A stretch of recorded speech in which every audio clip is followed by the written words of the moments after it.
नमस्कार बच्चों, आप सभी का फिर से स्वागत है। आज मैं आपके सामने कक्षा 7वीं की ये वर्कशीट लेकर आई हूँ, डायरेक्टर ऑफ एजुकेशन दिल्ली की वर्कशीट नंबर 3, जो कि 23 सितंबर यानी कि बुधवार को आ जाइए। यहाँ पर आपको अपना नाम लिखना है, यहाँ पर आपको अपनी क्लास टीचर या साइंस टीचर का नाम लिखना है। तो बच्चों, हमने पिछली वर्कशीट में पढ़ा था कि चाल किसे कहते हैं और चाल क्या होती है, चाल का हमारे जीवन में क्या महत्व होता है और चाल को कैसे निकाला जाता है। ये आप पिछली वर्कशीट में भी कर चुके हो कि जो चाल होती है वो दूरी बटा समय होती है, और मैंने आपको बताया था कि जो चाल होती है या तो किलोमीटर पर आवर में निकलती है या मीटर पर सेकंड में निकलती है। ये मैंने आपको पिछली वर्कशीट में बताया था। तो चलिए अब आगे की वर्कशीट में जानते हैं इसमें क्या है। ये जो चाल है, चाल हमें पता है दूरी बटा समय होती है। तो ये जो लड़का है वो बता रहा है फार्मूले को, ठीक है। तो ये जो लड़की है इसका नाम सोनिया है, और ये जो सोनिया है क्या पूछती है, चलो ये पढ़ते हैं।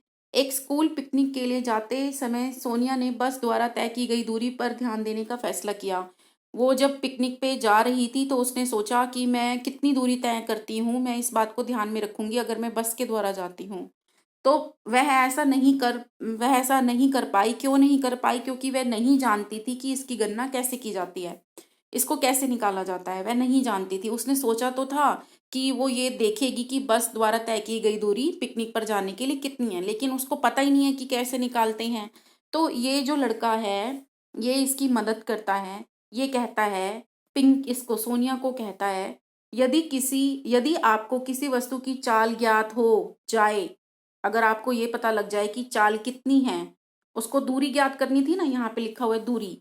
तो आप दिए गए समय में उसके द्वारा चली गई दूरी ज्ञात कर सकते हैं। ये कह रहे हैं कि अगर आपको ये पता है कि चाल कितनी है और कितना टाइम है तो आप दूरी ज्ञात कर सकते हैं, ठीक है। मान लीजिए, इसी फार्मूले को मैं लेती हूँ।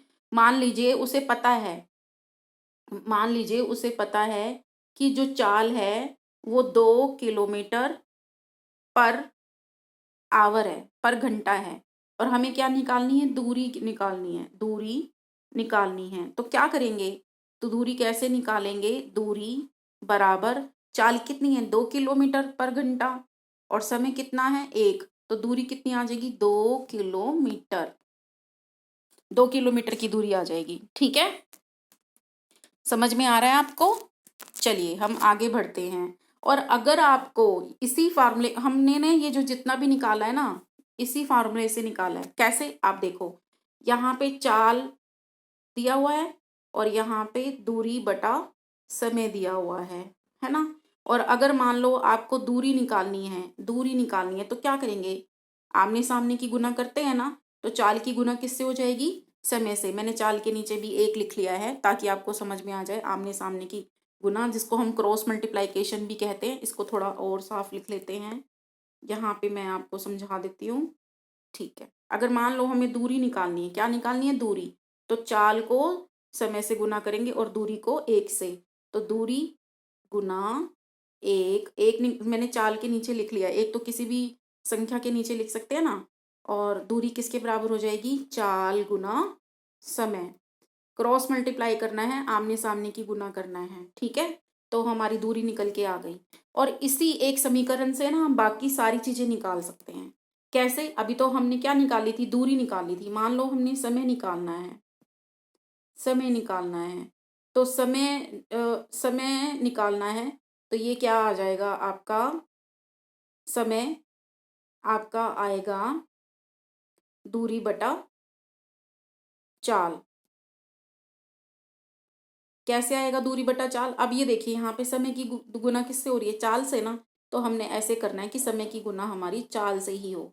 समय की गुना हमारी चाल से हो रही है, तो इस तरह से हमारा समय भी निकल जाएगा। और दूरी निकाल ली, समय निकाल ली, चाल तो है ही हमारे पास फार्मूले में। तो इसी एक फार्मूले से ही बाकी सारे फार्मूले बनते हैं। यही आपको बताया गया है, ठीक है। चलिए, ये कह रहा है दूरी हमने निकालना सीख लिया है, चाल गुना समय। ये भी यही। फिर ये जो है ना, ये कह रहे हैं वाओ ये तो बड़ी अच्छी चीज है। अब इससे हम क्या कर सकते हैं? समय भी निकाल सकते हैं उसी फार्मूले से। यह भी आप ज्ञात कर सकते हैं कि दी गई चाल से चलने वाली कोई वस्तु किसी दूरी को कितने समय में कंप्लीट करेगी, तय करेगी।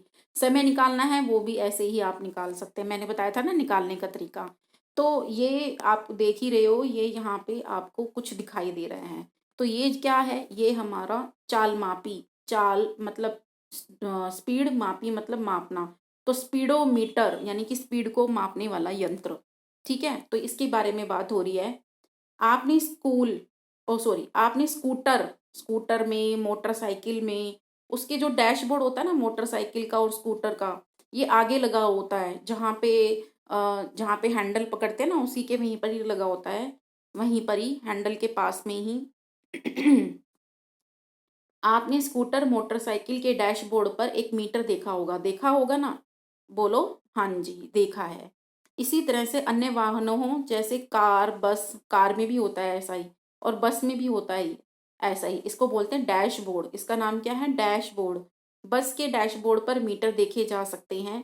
मीटर के एक कोने पर किलोमीटर पर आवर लिखा होता है। देखो अब जो चाल है, मैंने आपको बताया था ना, चाल को किस में नापते हैं? किलोमीटर पर आवर में नापते हैं ना। अगर कोई चीज किलोमीटर पर आवर में दे रखी है तो इसका मतलब वो चाल ही होगी ना। तो इस एक तरह से ये चाल का यंत्र है। ठीक है। मीटर के एक कोने पर किलोमीटर पर आवर लिखा होता है, इसे चाल मापी, चाल को मापने का यंत्र या स्पीडोमीटर कहते हैं। चाल मापी यंत्र किसी भी वाहन, वाहन मतलब मोटरसाइकिल, स्कूटर, बस, कार, है ना, वाहन में बहुत सारे वाहन आ जाते हैं। किसी भी वाहन की गति, गति मतलब स्पीड को किलोमीटर प्रति घंटे में रिकॉर्ड करता है। तो यही है, आपको यहाँ पे फिलअप में भी दिया हुआ है। फिलअप देखिए, ये देखिए, ये रहा दूसरा नंबर का जो फिलअप है। किसी चाल मापी यंत्र, चाल मापी मतलब चाल मापने का जो यंत्र होता है वो क्या करता है? गतिमान मतलब जो जो वाहन चल रहा है। अगर वाहन रुका हुआ है तो हम उसकी स्पीड को नहीं माप सकते, तो उसके गतिमान वाहन का मतलब होता है जो वाहन चल रहा है। ठीक है। चाल मापी यंत्र किसी गतिमान वाहन की गति को क्या करता है? किलोमीटर पर आवर में मापता है। तो इसका आंसर क्या आएगा? यहाँ से देख सकते हैं। चाल मापी यंत्र, देखो बिल्कुल वैसा के वैसा ही लिखा है दूसरा प्रश्न। चाल मापी यंत्र है ना। आगे किसी भी वाहन की गति को, ये रहा, किसी भी वाहन की गति को किलोमीटर प्रति घंटे में रिकॉर्ड करता है। तो इसका आंसर क्या आएगा आपका दूसरे वाले फिलअप का, कि किलोमीटर पर घंटे में मापता है। ठीक है, पर आवर में मापता है। ठीक है, ये मैंने इसलिए पहले बता दिया क्योंकि ये यहाँ से कनेक्ट हो रहा था, इसी से संबंधित था। आगे देखते हैं। आगे इन्होंने कहा है कि आपके जो वाहन है ना उसमें ऐसा मीटर भी होता है। ठीक है, और ये मीटर क्या मापता है? दूरी को मापता है। ये मीटर क्या मापता है? दूरी को। और ये मीटर किसको मापता है? चाल को।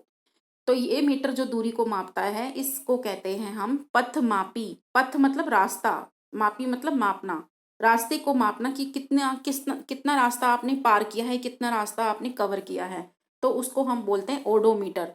तो आपको ये चीज याद रखनी है, पहला कि जो स्पीड को मापे, स्पीड यानी कि चाल को अगर जो मापे उसको हम बोलते हैं चाल मापी, और जो दूरी को मापे उसे पथ मापी, और जो दूरी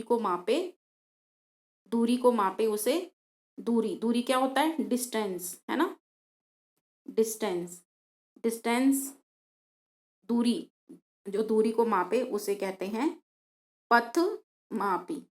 तो आपको यही दो चीजें याद करनी है इसमें, और एक तीसरी चीज भी याद करनी है कि चाल हमारी क्या होती है? दूरी बटा समय। अगर आपको ये तीन चीज याद है ना आज की वर्कशीट में, तो आपको आज की वर्कशीट बहुत इजी लगेगी। तो आपने यही करना है, यही आपका होमवर्क है कि इनको आपने लर्न करना है। ठीक है, इनको आपने लर्न करना है। तो चलिए आगे देखते हैं। पहला प्रश्न देखते हैं फिलअप में। एक उपकरण मतलब एक ऐसा यंत्र, उपकरण मतलब ऐसा यंत्र जो किसी गतिमान, देखो वाहन जो है ना वो गति भी करना चाहिए। अगर वाहन गति नहीं करेगा तो हम उसके किलोमीटर कितनी दूरी तय करी है या कितनी स्पीड से चला है ये नहीं माप सकते। तो कंडीशन यही है कि वो वस्तु गतिमान होनी चाहिए, वो उपकरण, ठीक है, सॉरी, वो जो वाहन है वो गतिमान होना चाहिए। एक उपकरण जो किसी गतिमान वाहन द्वारा तय की गई दूरी को मापता है। अब दूरी वर्ड आ गया, देखो दूरी को मापना क्या कहलाता है? पथ मापी। तो इसका आंसर क्या आ जाएगा? पथ मापी। इस फिलअप में आएगा पथ मापी। थोड़ा और बड़ा कर देते हैं। अब देखो ये दूरी को मापता है, ये दूरी को मापता है, तो ये पथ मापी। यही चीज आपको याद करनी है। ठीक है, पथ मापी। और ये गति को मापता है तो ये चाल मापी, चाल मापी। और वाहन द्वारा तय की गई दूरी, दूरी क्या होती है? दूरी होती है हमारी चाल गुना समय। और समय क्या होता है? दूरी बटा चाल। ठीक है, तो आज की वर्कशीट में हमने फार्मूले को बनाना सीखा है। आई होप कि आपको आज की वर्कशीट अच्छी लगी होगी और आपने आज की वर्कशीट से ये जो चाल को मापना है इस टॉपिक को अच्छी तरह से समझा होगा। और आप मेरी नेक्स्ट वीडियो के लिए मेरे चैनल को लाइक, सब्सक्राइब और शेयर कर दीजिएगा ताकि आपको आने वाली हर वीडियो के बारे में पता लग सके और आप आने वाली वीडियो के साथ अपना काम टाइम से कर सके और अपनी टीचर से भी चेक करा सके। Thank you.